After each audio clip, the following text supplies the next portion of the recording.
ingin cerita tadi ketika saya pengalaman di unit seperti apa gitu ya. Jadi saya banyak menemukan ini Pak Muhar, unsung hero gitu ya. Hero yang tidak muncul gitu ya. Banyak sekali ternyata senior-senior kita, bapak-bapak kita yang luar biasa kinerjanya, dedikasinya, dan itu tidak selalu terekspos Pak Muhar. Saya ketika saya di Induk mungkin tidak pernah ketemu, ketika saya di unit saya selalu menemukan orang-orang yang hebat-hebat seperti ini. Salut, saya appreciate buat bapak-bapak semuanya yang ada di garis terdepan dan generasi-generasi awal-awal yang hebat-hebat ini.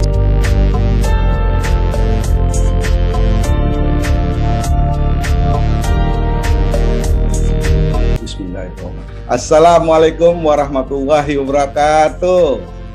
Waalaikumsalam warahmatullahi wabarakatuh. Mana kabarnya Pak Muhar? Sehat-sehat? Alhamdulillah Mas Sidik. Hari ini hari Sabtu 10 Juli 2021. Setelah saya kemarin dua kota saya gabung sama teman-teman PDKB ya. Mereka menceritakan tentang penggantian PNP dalam kondisi online ya, 150 kafe ya. Itu menurutnya Mas Bagus bilang itu pertama di Indonesia katanya. Nah, Mas Bagus sama Mas Taufik. Mas Taufik di manajer bagian di UPT Bali ya. Ya, betul. Oke. Nah, sebelum saya ke Jakarta, mampir dulu saya nih ke Salatiga nih. Siap. Ketemu dengan sahabat saya cukup lama juga nggak pernah berjumpa ini. Mas Sidik Prasetyo, beliau ini adalah manajer UPT Salatiga dan sebelumnya juga udah pernah sih manajer juga. Ntar lebih jauhnya kita tanya sama beliau aja. Nah, untuk mengenal lebih jauh sosok dari Mas Sidik, berikut saya tampilkan profil dari Mas Sidik. Nih profilnya nih.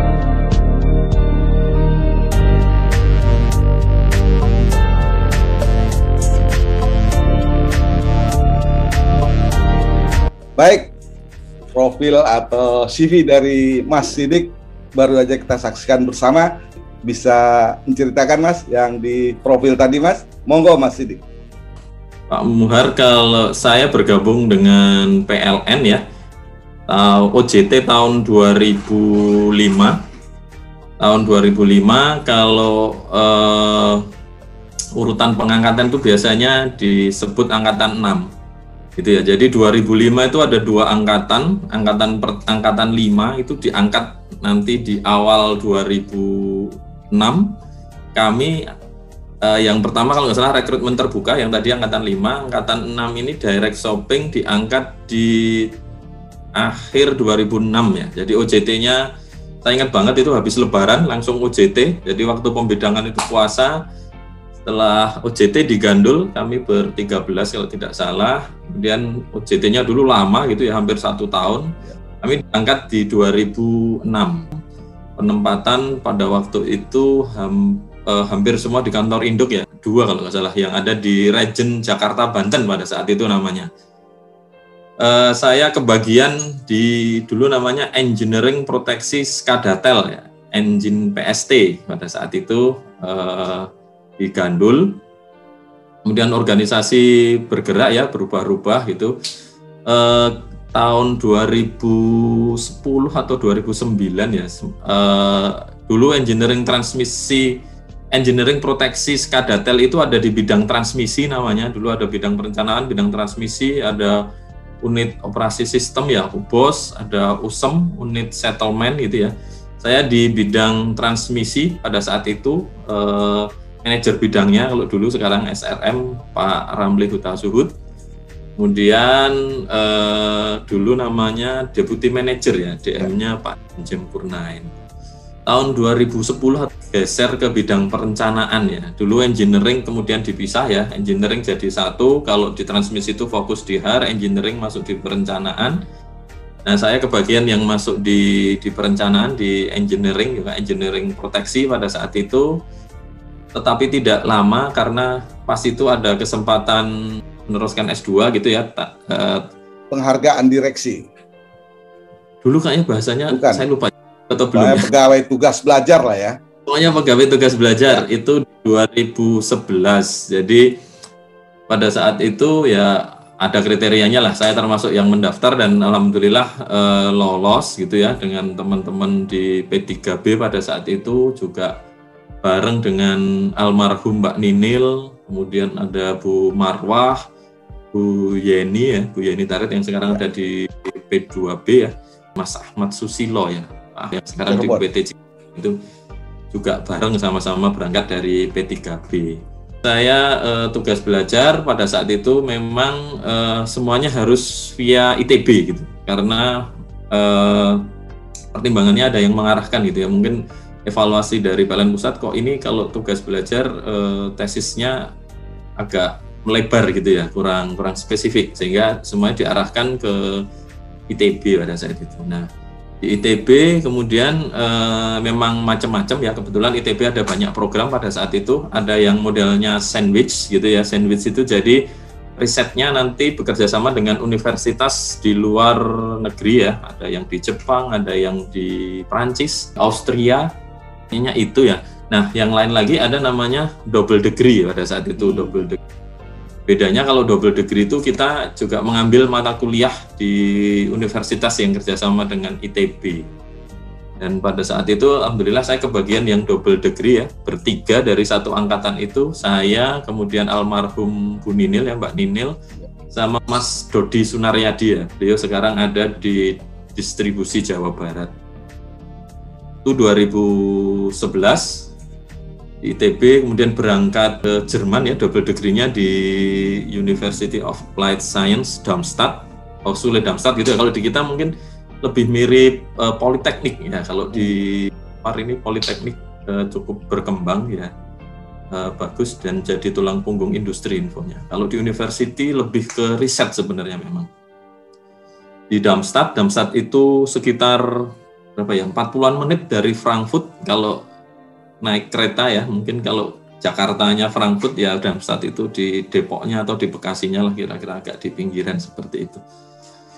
Kemudian lulus tahun 2014 ya, ingat saya sampai selesai itu.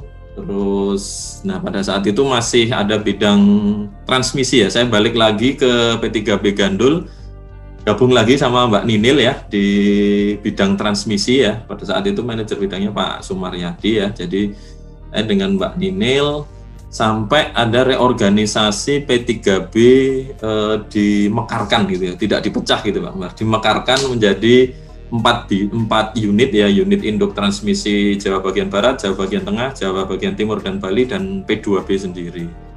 Pada saat itu saya kebagian di UIT JBT di Bandung ya, dulu dengan GM-nya Pak Edwin ya. Saya di UIT masuk di engineering kebetulan, jadi MSB engineering pada saat itu. Kalau dulu engineeringnya itu spesifik proteksi skadatel, ini engineering secara umum 2016 ya, kita start UIT JBT itu 4 Januari 2016. 2017 saya dapat SK ya di ujung timur Pulau Jawa di UPT Probolinggo. Di UPT Probolinggo dari pertengahan 2017 ya, suatu pengalaman yang sangat berharga ya di Probolinggo, karena unik Probolinggo itu UPT yang apa aja ada gitu ya. Kita bicara GIS 500 cafe yang outdoor punya Python, kita bicara GIS 150 cafe yang indoor punya di Bangil,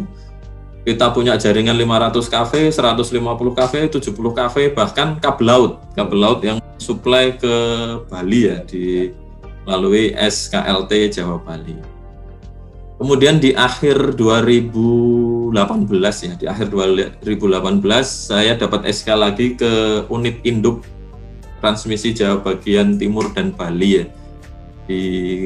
Kembali ke engineering, kalau dulu bedanya namanya Deputy Manager Engineering, namanya sudah jadi Manager Engineering gitu ya, subbagian engineering, tapi ya Manager Engineering di Jawa bagian Timur dan Bali.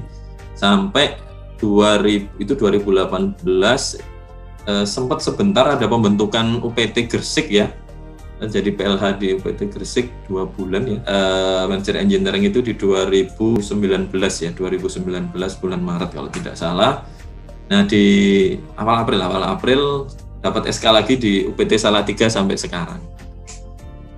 Mungkin seperti itu Pak Muhammad. Perjalanannya dari ceritakan kalau perjalanannya di P3B atau di PLN ya. Nah, Mas dulu kuliahnya di mana Mas? Saya kuliah S1 di UGM, di Teknik UGM. Jadi saya lahir sampai lulus ya kerja itu di Jogja, Pak Muhar. Benar-benar saya cari juga leluhur-leluhurnya ya memang daerahnya ya satu desa itu aja gitu. Memang di Jogja, di Sleman ya, saya lahir di Dian, sekolah di Jogja sampai lulus di UGM. Itu. Nah. Terus ngelamar PLN-nya di mana waktu itu Mas Sidik? Ngelamarnya di Jogja. Jadi saya masih ingat karena ada pengumuman ya dulu biasa kan kalau tugas akhir kita di lab gitu ya, malam-malam itu kok ada pengumuman PLN ini. Iseng-iseng saya daftar ya, Bang. Yeah. Daftar di PLN, tesnya di Jogja, kemudian bergerak tidak ke Jogja itu tanda tangan SK aja. Jadi tanda tangan SK itu di Jatingaleh, di UID Jateng DIY. Kemudian tanda tangan SK di situ langsung langsung diklat ya. Pada saat itu langsung dimobilisasi ke Sukabumi. Sukabumi yang diklat kesamaptaan itu, selesai ke Selipi sebentar, terus pembidangan di Semarang. Pas puasa itu di Semarang, selesai puasa dapat SK. OJT di Gandul tadi Pak Muhammad. Baik. Pas dapat SK-nya di mana itu? Kan putra Jogja nih, putra daerah Sleman nih. Tahu dapatnya di Gandul. Gimana ceritanya pas sampai sana gimana Mas? Iya, saya ingat sekali itu. Jadi waktu terima SK OJT itu kebetulan saya pas di diklat itu jadi semacam koordinator atau ketua gitu. Jadi saya yang bacain SK itu, ingat banget saya bacain SK di hadapannya teman-teman.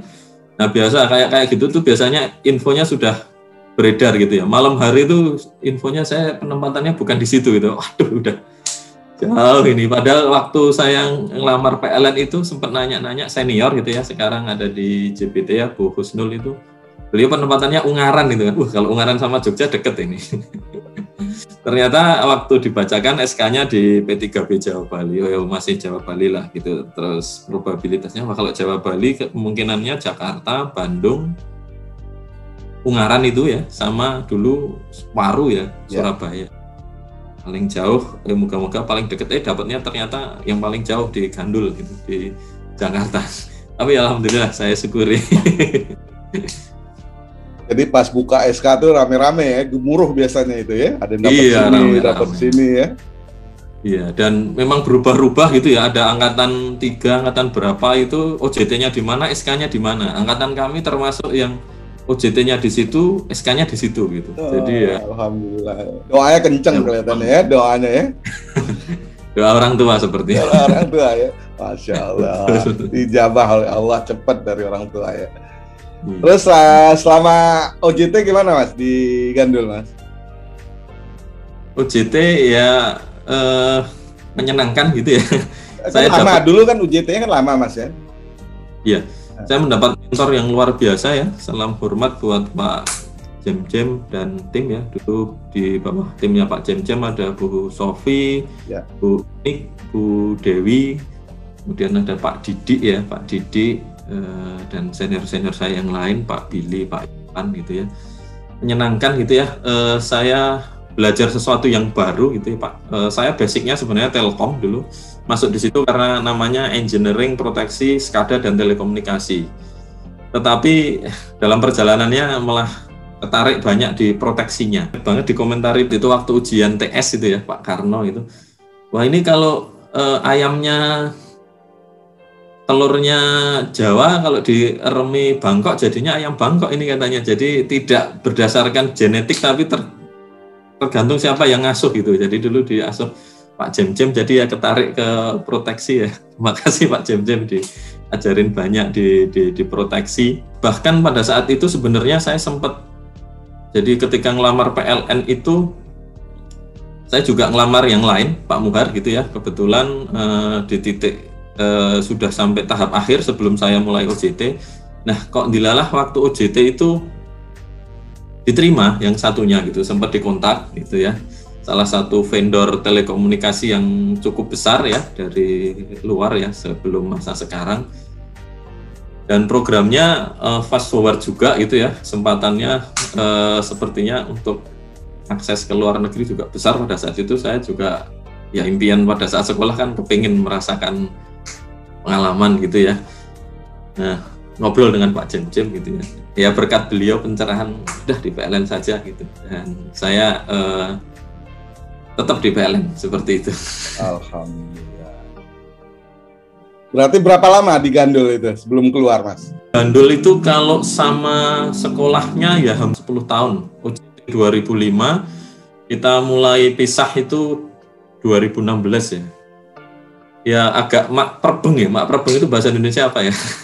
Ketika wah ternyata ini tempat saya dari mulai lahir di PLN sampai seusia itu harus ditinggalkan gitu ya, harus ke Bandung. Pada saat itu rumah juga sudah di Gandul gitu ya. Baik. Ya memang seperti itu perjalanannya. Baik. Kalau untuk menjadi seorang pegawai tugas belajar gimana, Mas? Kita ngelamar dulu atau gimana tuh, Mas? Pada saat itu diumumkan gitu ya, silahkan yang memenuhi syarat gitu ya. Ya ada persyaratan-persyaratannya. Pada saat itu ada penilaian apa, rekomendasi atasan gitu ya. Pak, pada saat itu waktu saya melamar sekolah ya, GM-nya juga Pak Jem kalau nggak salah, jadi GM-nya pas mantan atasan saya. Alhamdulillah direkomendasikan juga sama beliau untuk mengikuti seleksi ya. Grade 1 itu masih ada yang langsung keluar di Sydney ya, di UNSW. Nah pas angkatan saya tidak, jadi harus semuanya ke ITB.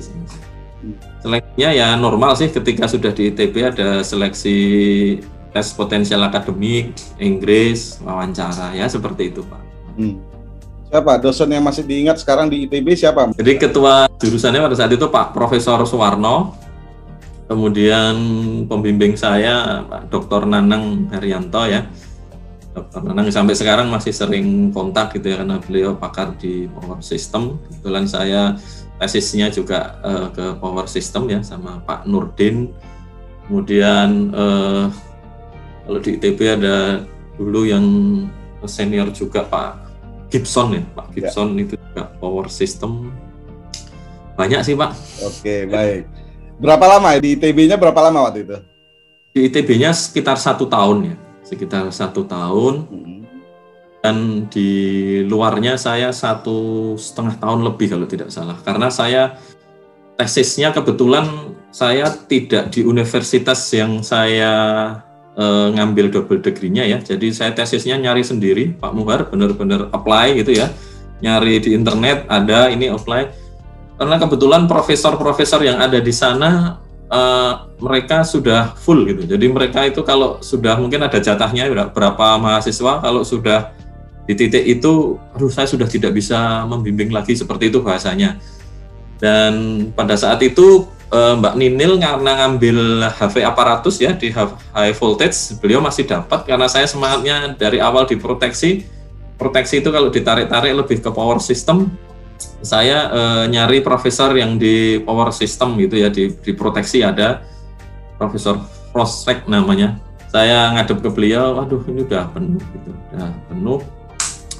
Nah kemudian saya nyari sendiri, kebetulan dapat di lembaga riset gitu ya, lembaga riset Fraunhofer namanya, Fraunhofer, dan itu lokasinya kalau tadi Darmstadt itu di Jerman Barat, itu ada di Jerman Timur, Jadi ya tadinya juga deg-degan ini kota apa gitu, kotanya namanya Ilmenau, kota kecil yang ada di negara bagian Turingen gitu ya. Sampai kesananya tuh pas pertama kali datang survei kayak ini kok kayak mau ke Wonosobo gitu ya, masuk pegunungan yang kecil-kecil gitu.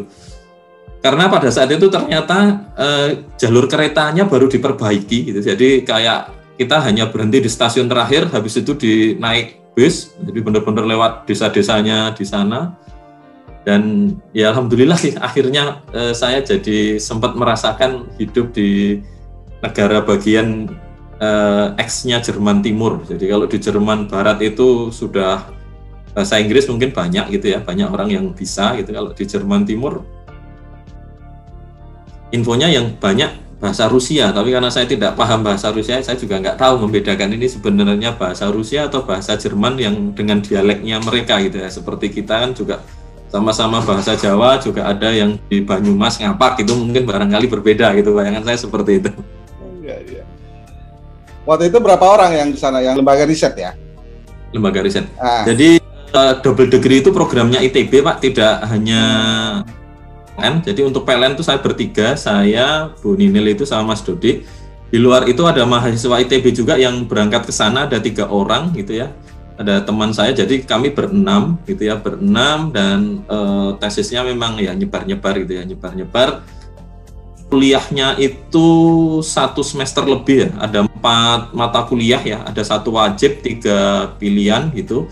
Kemudian risetnya yang memang beda-beda ya. Saya ceritakan karena tidak di UNIF, memang kita ngikutin programnya, ngikutin program risetnya mereka. Jadi mereka punya riset gitu ya, di Eropa itu mereka punya mimpi ya. Bagus sih menurut saya, luar biasa gitu. Jadi yang pada saat itu, pada waktu saya tesis itu yang berkembang memang kita berusaha menghilangkan pembangkit nuklir ya Pak ya. Habis kejadian di Jepang ya. Di Jepang itu ada kejadian bocor ya nuklir itu, kemudian kan semuanya bergerak bagaimana nuklir ini dihilangkan, termasuk di Jerman. Di Jerman, nah mereka yang dioptimasi, yang mau dieksplor adalah renewable energy ya. Seperti sekarang kita juga sama dituntut ya dalam tanda kutip untuk green ya, green energy gitu di RUPTL kita juga ada, di target strategi PLN juga ada ya green gitu ya, green. Nah, karena Eropa ini negara yang kecil gitu, sumber daya renewable energinya memang mereka banyaknya di angin, tetapi kebutuhannya kurang kalau memanfaatkan yang ada di situ. Jadi Fraunhofer itu dapat tugas untuk memetakan gitu ya potensi renewable energy yang ada di Afrika Utara. Jadi sepanjang Maroko sampai ke bawah itu potensinya ternyata luar biasa dari angin dan matahari. Jadi kalau angin ya kita sudah banyak tahu pakai seperti yang ada di Sidrap gitu ya. Kalau matahari selain PV ada CSP itu ya, concentrated solar panel. Jadi kayak dipantulkan untuk memanaskan turbin. Nah, tantangannya adalah bagaimana membawa energi yang ada di Eropa Utara, di Afrika Utara, North Afrika itu ke Eropa. Seperti apa gitu. Kalau kita itu jaraknya luar biasa panjangnya gitu ya. Kalau kita memanfaatkan grid seperti sekarang menggunakan AC, rasanya berat gitu ya. Karena berat, jauh sekali ya. Pengaturannya juga menjadi lebih, sistemnya akan menjadi super grid gitu ya, besar sekali. Sehingga idenya adalah membawa menggunakan DC, menggunakan HVDC. Nah, HVDC ini biasanya yang ada masih berupa back to back atau point to point gitu ya, antara titik A ke B, C ke D dan seterusnya. Nah, karena itu tersebar di banyak titik ya di sepanjang Afrika Utara itu, nah konsepnya memang menggunakan multi terminal HVDC. Nah, ini sudah teknologi yang sudah mulai berkembang. Jadi konsepnya di bawahnya ada jaringan AC kecil-kecil, dinaikkan ke DC, DC-nya ditransmisikan ke Eropa ya. Mulai dari saya lupa ada berapa titik pada saat itu. Nah, dari situ saya ngambil bagian kecilnya untuk tesis saya di sistem kontrolnya ya, sistem cukup lumayan ya, agak lama saya di Fraunhofer-nya itu di Ilmenau 1 tahunan itu. Selesai terus lapor ke ITB ya, kita ujian lagi. Jadi ujiannya 2 kali, presentasi tesis di sana di Darmstadt selesai, kemudian di ITB ujian lagi gitu ya, tesis lagi, mungkin dengan materi yang sama, cuman pengujinya berbeda. Kalau di sana ya uji profesor dan pembimbing yang ada di sana, di ITB ya profesor dan pembimbing yang ada di ITB, seperti itu Pak. Double degree. Double degree gimana tuh Mas Amin? Sebenarnya ya biasa saja, karena kenyataannya kan paralel ya, kita melakukannya serial Pak Muhar. Jadi kuliah selesai dulu baru kita moving gitu ya. Jadi ya alhamdulillah ya, karena tugas belajar itu kita dibebaskan dari dinas ya, kedinasan sehari-hari, ya waktunya masih masih bisa termaintain dengan baik gitu ya. Kalau double dengan kuliah memang, kalau kerja dengan kuliah memang berat gitu ya. Saya appreciate dengan teman-teman yang mengambil kuliah sambil kerja itu biasa, pasti pengaturan waktunya seperti itu. Karena ini ya tadi ya kerjanya dianggap cuti ya, alhamdulillah enak lah menjalaninya Pak Muhar ya. Memang tantangannya berbeda gitu ya kalau kuliah dengan Iya. Bebas lah sama PLN ya. Tapi terima kasih PLN. Tetap ada knowledge sharing, mengumpulkan knowledge sharing dan sebagainya, itu rutin ya, tiap semesteran di absen ya. Absen nanti dinilai sebagai salah satu, jadi nilai-nilai kita di kuliah dan knowledge sharing itu digunakan untuk penilaian SIMKP kita, Pak Muhar. Jadi mau dapat apa ya tergantung prestasi kita waktu sekolah gitu. Terus selesai ujian tesis segala macam, terus kembali ke unit mana lagi tuh Mas? Balik lagi ke Gandul, berangkat dari bidang perencanaan saya balik ke bidang transmisi ya, kembali ke HAR proteksi ya dulu kalau namanya waktu zaman awal itu engineering proteksi itu sudah jadi HAR proteksi. Engineeringnya diambil di perencanaan, dan pas waktu saya Bali itu kebetulan pejabatnya dipromosikan ke Lampung ya, Pak Ika Sudarmaja pada saat itu masih. Nah, saya kebagian jadi PLH-nya beliau, cukup lama jadi PLH di situ ya, proteksi se-Jawa Bali lumayan. Dimekarkan tadi. Manajer UPT tahun berapa itu Mas? Manajer UPT 2017. Pertama kali di Probolinggo itu? Di Probolinggo. Nah, gimana tuh? Menjadi orang nomor 1 APP waktu itu ya? APP ya, betul. Saya APP, dapat SK-nya masih APP. Gimana Mas di sana Mas? Ya, buat saya suatu hal yang menantang tapi menyenangkan gitu ya. Memang kita kalau saya lama di Induk itu ibaratnya view-nya kan helikopter view gitu ya. Kita benar-benar masuk jadi garda terdepan gitu ya, Pak Muhar gitu ya. Benar-benar kita ya instalasi itu ya kita yang berhadapan utama gitu ya. Ya dulu di Gandul itu juga Sabtu Minggu sering masuk Pak Muhar, karena kebagian dulu kalau ada commissioning atau ada investigasi gangguan di 500 cafe itu pasti padamnya Sabtu Minggu gitu. Jadi Sabtu Minggu itu ya sama itu, ingat banget saya sampai 3 bulan Sabtu Minggunya tidak pernah di rumah itu kalau nggak salah. Semua ininya. Nah, ketika di UPT juga mirip gitu ya. Cuman bedanya di Induk dulu banyak di 500, ketika di UPT ya nangannya tidak hanya di 500, kita nangani di 500, 150, 70 gitu ya. Dengan semua dinamikanya, ya pengalaman yang menarik dan menyenangkan sih menurut saya. Berkesempatan berinteraksi dengan teman-teman yang ada di ujung timur Pulau Jawa gitu. Jadi karena dapat tugas di Probolinggo, saya benar-benar bisa masuk ke daerah terdalamnya Jawa Timur bagian timur. Masuk sampai ke Lumajang, Tanggul, Genteng, itu kalau nggak dinas di situ rasanya nggak akan ngambah sampai di situ gitu ya. Benar-benar sudah di ujung ya, di ujung Banyuwangi ke selatan, kemudian Jember yang ke selatan juga, Bondowoso ya, yang menghubungkan Setu Bondo dengan Jember. Dan kebetulan di Probolinggo ini memang tantangan paling tingginya kalau yang saya rasakan, punya gitet 500 cafe di Python ya. Nah, di situ ada sumber energi yang luar biasa besar di belakang itu, yang harus kita jaga keandalan di gitet maupun di sutetnya ya. Kabel laut ini ya kita tunggu-tunggu ya, kita doakan bersama moga-moga teman-teman UIP segera selesai membangun sutet dari Python ke Watu Dodol, paling tidak syukur-syukur nyebrang ke Bali ya. Karena dan Bali ini benar-benar hanya dipertaruhkan dari SUTT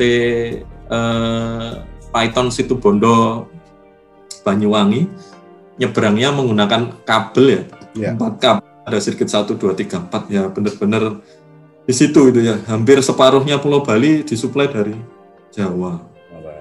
kalau nanti sutetnya sudah jadi, ya insya Allah kehandalannya juga jadi lebih baik gitu ya, karena ya bagaimanapun sutet lebih kapasitasnya lebih besar, secara fisik juga relatif lebih tinggi ya, ROW-nya mestinya lebih bagus ya. Sutet-sutet sekarang apalagi ya, kita ya kalau sutet-sutet yang awal-awal memang ROW-nya memang relatif lebih pendek ya, jadi tantangan tersendiri di kami. Baik, pas tadi di Gandul yang Sabtu Minggu, itu kan udah berkeluarga kan waktu itu kan? Betul. Nah, itu protes nggak keluarga Sabtu Minggu nih ayah atau papanya nih kerja nih gimana nih? Iya Pak Muhammad, jadi kebetulan pada saat di Gandul itu saya sudah menikah, tapi ya qadarullah belum dikaruniai momongan gitu ya.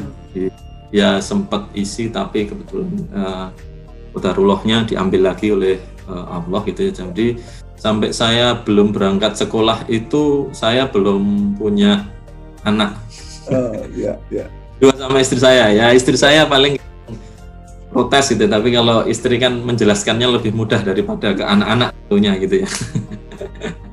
Jadi ya seperti itu gitu, saya sama istri saya menunggu anak sampai itu, dan akhirnya kami juga daftar sekolah Pak Muhar, jadi tidak hanya saya, istri saya juga daftar, saya malah lolos, jadi saya lolos, istri saya dulu atau saya dulu lupa saya. Istri saya dapat kesempatan sekolah juga, saat itu suruh memilih kerja atau sekolah, itu istri saya milih sekolah, dapat di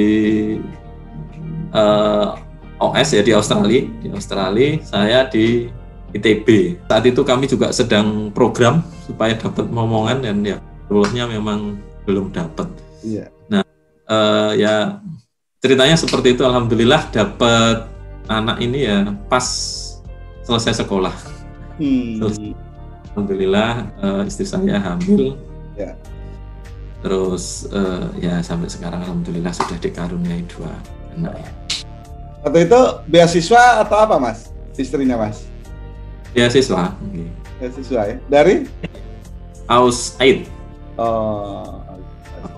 Jadi misah waktu itu ya? Ya misah. Jadi saya di Bandung dulu bulan September mulai. Istri saya kalau salah mulai berangkat itu di Januarinya kalau salah. Jadi kita misah ya, Bandung Gandul masih sering pulang itu 5 bulanan kalau nggak salah. Terus istri saya berangkat ke Australia. Istri saya itu selesai di 2012 atau 2013 ya. Terus ya masih ada uang saku yang sisa-sisa dikit nyusul Jermannya. Jadi ya sempat di sana bersama-sama sih. Udah pengalaman di Gandul, pas di Probolinggo istri mungkin nggak protes lagi ya. Udah biasa kan Sabtu Minggu kerja udah biasa ya. Ya protes juga sebenarnya karena waktu di Gandul belum ada anak gitu ya. Probolinggo sudah ada anak, dan anaknya 2 ya. Memang berbeda ya stressingnya ketika 1 dengan 2 ya. Menurut teori paling stres itu 3 ya. Ibu dengan anak 3 itu stresnya paling tinggi ya. Makanya ya mungkin 2 ini cukuplah insya Allah. Jadi ya sempat protes memang istri saya waktu di Probolinggo, karena memang waktunya kok kayaknya habis itu ya, habis. Iya. Balik gitu ya, saya masih inget banget itu. Jadi saya masih di site itu ya, istri saya itu telepon anak saya yang besar demam tinggi, sementara istri saya juga hamil besar. Jadi kalau nungguin di rumah sakit juga bingung ya, gimana ini caranya gitu. Dan ya harus kita lalui ya, memang seperti menjawab pekerjaan dengan keluarga ini yang gimana ya, memang harus disahur ya hutangnya ke keluarga gitu ya. Memang harus seperti itu gitu ya. Sekali-sekali kita sibuk, tapi ya memang jangan sibuk terus gitu ya. Ada masa yang kita memang bisa agak inilah tidak sesibuk kalau di unit lah, kembalikan lagi ke itu juga lumayan, ternyata ada berkahnya. Jadi waktunya lebih agak cooling down dulu gitu. Setelah itu dapat SK penempatan di Salatiga. Apa itu yang terucap pertama kali Mas?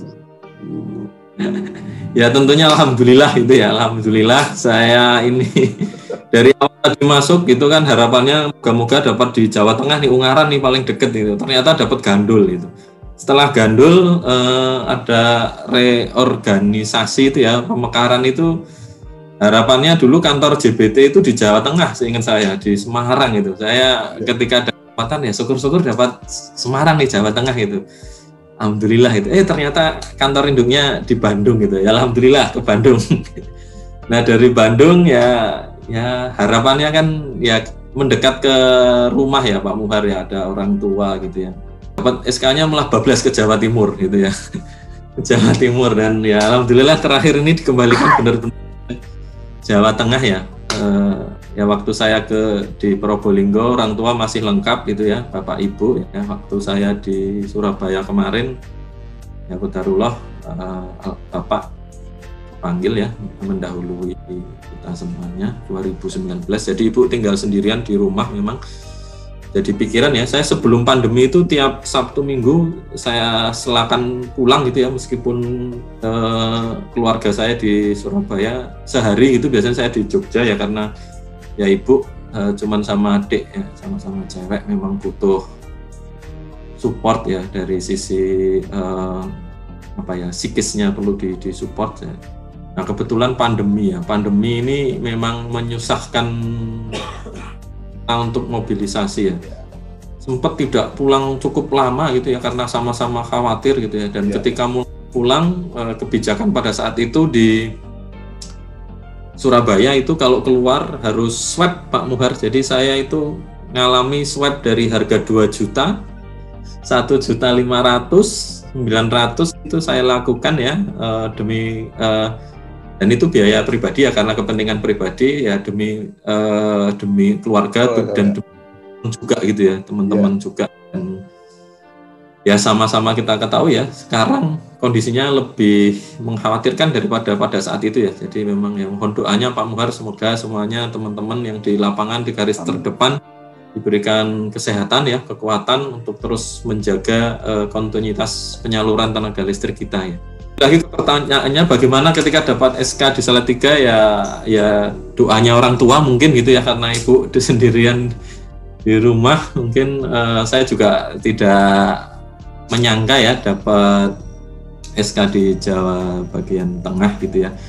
Mungkin nggak bayang saya kemarin mungkin di Jawa Timur gitu. Ternyata alhamdulillah malah dekat lagi gitu ya, lebih dekat dengan rumah, bahkan rumah masuk wilayah kerja gitu ya. Walaupun sekarang saya sama keluarga tinggal di Salatiga, tapi ya rumah saya masuk wilayah kerja saya gitu. Jadi ya alhamdulillah gitu ya, bisa lebih sering ketemu dengan ibu ya, ibu saya. Doa seorang ibu ya buat Ananda. Doa seorang ibu. Ya. Kebetulan ini adik saya yang nungguin sama ibu saya dapat kerjanya pindah ke Bandung. Nah jadi ibu saya anaknya cuma 2, tadinya satunya jauh, satunya dekat, satunya jauh lagi. Tapi ya lumayan lah daripada dua-duanya jauh gitu ya. Ya memang seperti itu mungkin sama Gus Maha Sutradara ada ya, yang ngatur semuanya. Kita benar-benar hanya menjalani gitu ya. Menjalankan. Baik Mas Sidi. Terus suasana masa pandemi ini di kantor sendiri gimana Mas Sidi? Kami jaga adalah setiap fungsi tidak kolaps gitu ya, jangan sampai kalau kita paksakan ketika ada yang terpapar juga kita agak khawatir kalau satu fungsi tidak jalan gitu ya. Seperti itu kondisinya. Kami juga menyiapkan BCP ya, Business Continuity Plan. Jadi plan A-nya kalau seperti ini seperti kita siapa yang mengambil alih dan seterusnya itu sudah disiapkan.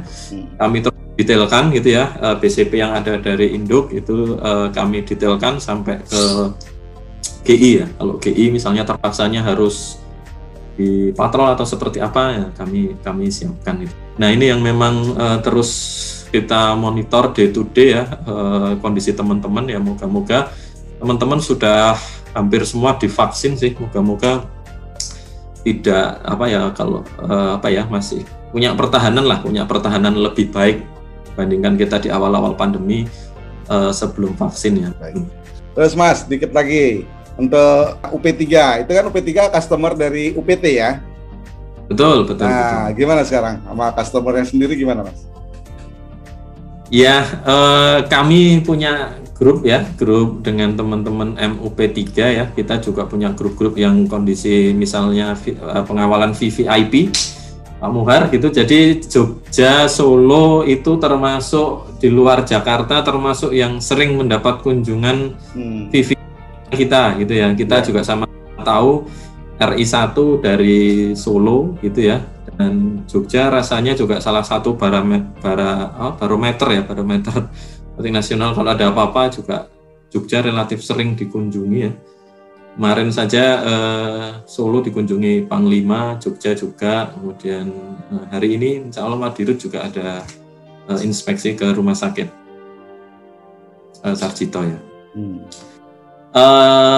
Ya kita terus jalin kerjasama dengan teman-teman MP3, tetapi memang kebetulan organisasi ini bergerak cukup cepat, Pak Muhar gitu ya. Jadi manajernya banyak yang baru, Jogja baru, Salatiga baru, Solo baru gitu ya. Yang duluan sebelum saya itu Klaten ya, udah Pak Elpis, kemudian Magelang Buyun.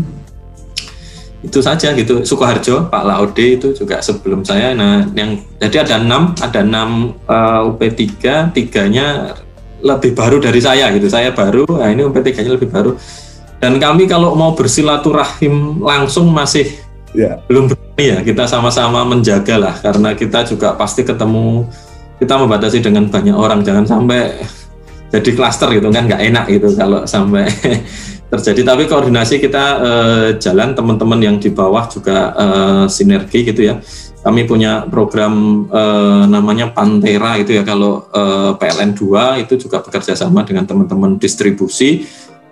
Kita termovisi ya, tiang-tiang terdekat dengan trafo kita ya, 10 tiang sama-sama kita lakukan dengan teman-teman distribusi ya.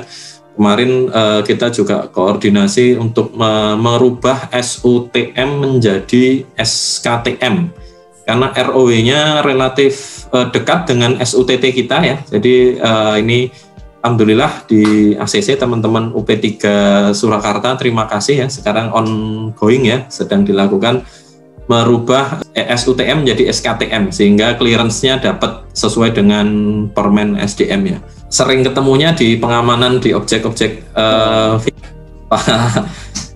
Pak Muhar gitu ya. Jadi UPT Salatiga ini kalau gojekannya itu menghandle 3 gubernur Jogja, gubernur militer, gubernur Akademi Angkatan Udara, gubernur AAU itu juga masuk di Salatiga.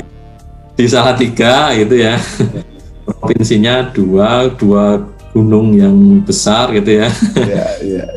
Presiden kita juga punya di Gedung Agung di Jogja gitu ya. Kita juga menghandle itu 4 raja.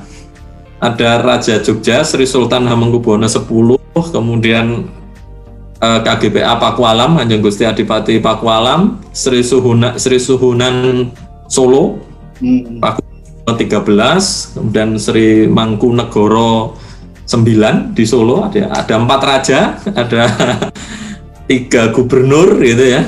Moga-moga nggak salah hitung itu, ada lagi nggak ya? Karena ya Akademi Militer ada di Magelang, Akademi Angkatan Udara ada di Jogja ya, di Adi Sucipto ya, Bandara Lama. Gubernur sendiri ya sekaligus Sri Sultan Ngerso Dalem Sri Sultan Hamengkubuwono X ada di Jogja. Mas, itu backgroundnya saya kayaknya nggak asing gitu. Mana ini? Nah, itu di Jogja ya? Iya di Jogja. Ini di perempatan Tugu ya, namanya Tugu Palputih. Tugu Palputih. Dulunya namanya Tugu Golong Gilik. Gitu. Untuk apa itu maksudnya, untuk memperingati apa gitu? Ada tanda-tanda buat apa itu Tugu itu maksudnya, Mas? Iya, jadi kalau dulu Tugu Golong Gilik itu sebagai simbol ya penyatuan antara raja dengan rakyat gitu. Bentuknya tidak seperti ini Tugu Golong Gilik. Kalau sekarang teman-teman atau Pak Muhar ke lokasi ini, ada di sebelah tenggaranya Tugu ini ada replika namanya Tugu Golong Gilik. Jadi bentuknya atasnya bulat gitu. Bulat itu menunjukkan kebulatan tekad gitu. Kalau tidak salah seperti itu. Nah, ini sudah tugu penggantinya namanya Tugu Pal Putih gitu ya. Nah, ini jadi ikoniknya Jogja gitu. Saya selalu ayem gitu kalau melihat tugu ini karena berarti saya di Jogja gitu kalau melihat ini.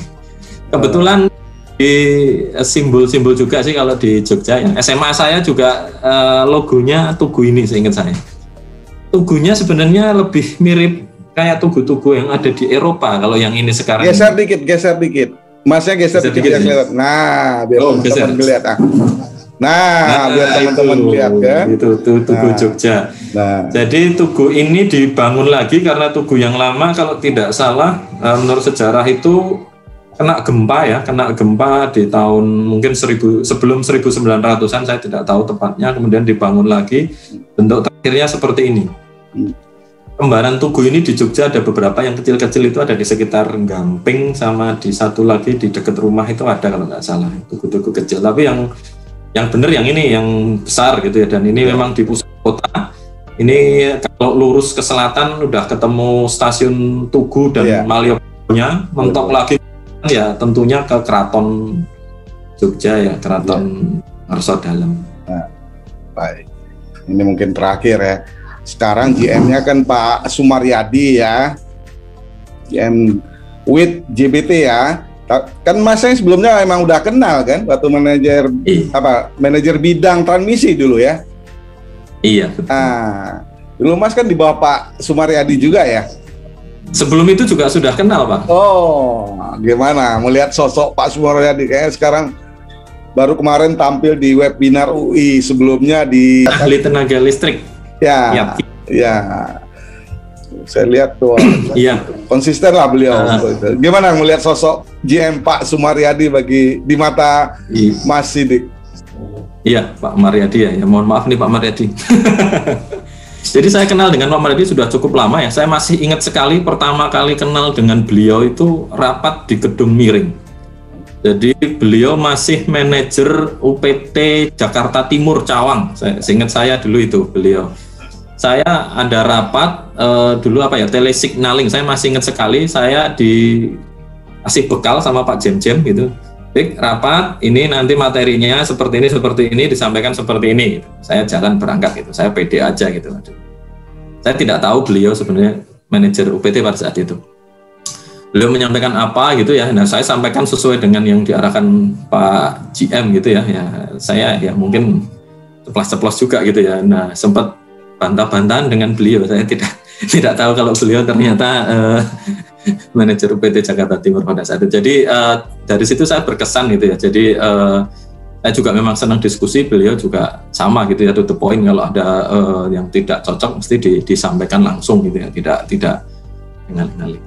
Itu perjumpaan saya pertama, bahas telesignaling pada saat itu kalau nggak salah. Jadi P1 itu apa gitu ya, menurut beliau dengan pengalaman beliau yang cukup lama, nggak seperti itu misalnya gitu ya. Dan saya juga karena dipeseni seperti itu ya, biasanya saya juga agak ngotot gitu, jadi debatnya agak panjang, tapi malah itu membekas gitu ya. Jadi kemudian ketemu lagi setelah itu ya berinteraksi biasa. Ketemu lagi ketika beliau manajer bidang transmisi di Gandul ya. Saya pulang sekolah itu saya ditarik masuk ke HAR sama beliau. Ya selebihnya juga terus. Jadi yang bisa saya sampaikan terkait dengan beliau ya, beliau itu yang pertama memang karena beliau pengalaman di lapangannya luar biasa panjang gitu ya, termasuk yang paling panjang mungkin pengalaman di lapangan yang sekarang masih aktif ya di PLN ya. Mungkin kalau dulu mungkin nggak tahu saya ada atau enggak, tapi kalau yang sekarang masih aktif di PLN, beliau termasuk yang paling panjang, punya pengalaman banyak di lapangan, asam garam di lapangannya banyak, sehingga apa yang beliau sampaikan itu pasti tidak sekedar teoritikal gitu ya. Mungkin banyak yang teoritikal tapi lebih ke empiris, jadi berdasarkan pengalaman beliau. Beliau juga pernah di engineering gitu ya, di engineering dan komplit gitu ya. Beliau di HAR ada, di engineering ada. Jadi terkait dengan technical ya, termasuk yang expert yang dipunyai oleh PLN yang harus sama-sama kita maintain juga gitu ya, keekspertan beliau. beliau ekspor gitu ya, tidak hanya teoritis tapi di lapangan juga kuat, dan beliau termasuk yang menurut saya berani gitu ya, berani mengambil resiko ya, risk taker. Dan yang terakhir termasuk yang belani anak buah itu luar biasa gitu ya, perhatian ke staff, dan kalau ada apa-apa itu tadi beliau tidak yang bukan risk avoider ya, risk taker. Kalau memang itu terukur oke ya, beliau berani mengambil itu, dan fair sih menurut saya seperti itu. Pak senior dulu, Pak Ramli ya, Pak Mulyaji tadi saya sampaikan, GM sama saya gitu ya, Pak Ramli, Pak Jenje, Pak Yanwar Hakim, Pak Zes, banyak sekali senior-senior yang luar biasa dan ya hebat-hebat gitu ya. Sedikit lagi ya, di luar ini saya juga pengen cerita tadi ketika saya pengalaman di unit seperti apa gitu ya. Jadi saya banyak menemukan ini Pak Muhar, unsung hero, jadi hero yang tidak muncul gitu ya. Banyak sekali ternyata senior-senior kita, bapak-bapak kita yang luar biasa kinerjanya, dedikasinya, dan itu tidak selalu terekspos Pak Muhar. Saya ketika saya di Induk mungkin tidak pernah ketemu, ketika saya di unit saya selalu menemukan orang-orang yang hebat-hebat seperti ini. Salut, saya appreciate buat bapak-bapak semuanya yang ada di garis terdepan, dan generasi-generasi awal-awal yang hebat-hebat ini juga kita harus maintain juga, jangan sampai terjadi drain ya ke teman-teman yang baru. Teman-teman yang baru juga tak tolong diteladani ya, ke kontribusi, loyalitas, dedikasinya luar biasa Pak Muhar. Orang-orang yang bahkan tidak pernah diliput ya mungkin oleh media kita internal apalagi eksternal gitu, tapi luar biasa jasanya beliau, luar biasa terhadap PLN, kontribusi beliau, dedikasi beliau luar biasa. Salam hormat buat bapak-bapak, teman-teman yang ada di garis terdepan yang mungkin belum tidak sampai sempat terpublikasikan. Kalau yang ucapan Idul Fitri kalau salah, unsung hero itu benar-benar masuk itu ya, yang garis-garis terdepan nggak kelihatan tapi mereka ready 24 jam juga. Pak Muhar. Baik. Mungkin lain kesempatan mungkin, karena kan saya mungkin ada yang belum kenal juga ya dengan hero-hero itu kan. Mungkin kalau kesempatan mungkin dikenalin sama Pak Mas Sidik. Boleh lah kapan-kapan kita silaturahim sama beliau, mungkin didampingi Mas Sidik juga kan, tapi silaturahim virtual. Silaturahim virtual tadi kan. Enggak. Banyak yang seperti itu Pak Muhar, luar biasa. Saya benar-benar dan appreciate yang bapak-bapak dan teman-teman yang seperti itu, banyak yang tidak kelihatan gitu. Ya, daerah 3T, padahal ini kan nggak 3T, tapi banyak juga kan. Banyak. Yang kan daerah disebutkan daerah 3T kan, tapi nyatanya ini yang nggak 3T aja ada kan. Ya insya Allah lah ya, ada kesempatan, ada waktu ntar saya bisa silaturahim sama hero-hero kita lah ya, beliau-beliau itu kan. Betul. Baik Mas Sidik, maaf ini mengganggu waktu saya culik sebentar ini. Enggak. Biasa ntar di atas jam 8 ada aja kan, wah ada bunyi ini kan, ya tau lah sosok manajer PT kan. Baik Mas Sidik, mohon doanya aja Pak Muhar. Amin. Mohon izin juga video ini akan saya share di sosial media Mas Sidik ya. Ya silahkan Pak Muhar. Baik. Demikian silaturahim saya kali ini hari Sabtu tanggal 10 Juli 2021 dengan sosok manajer milenial Mas Sidik Prasetyo Putra Yogyakarta. Wassalamualaikum warahmatullahi wabarakatuh. Waalaikumsalam warahmatullahi wabarakatuh. Terima kasih Pak, sehat-sehat semuanya. Amin ya Allah.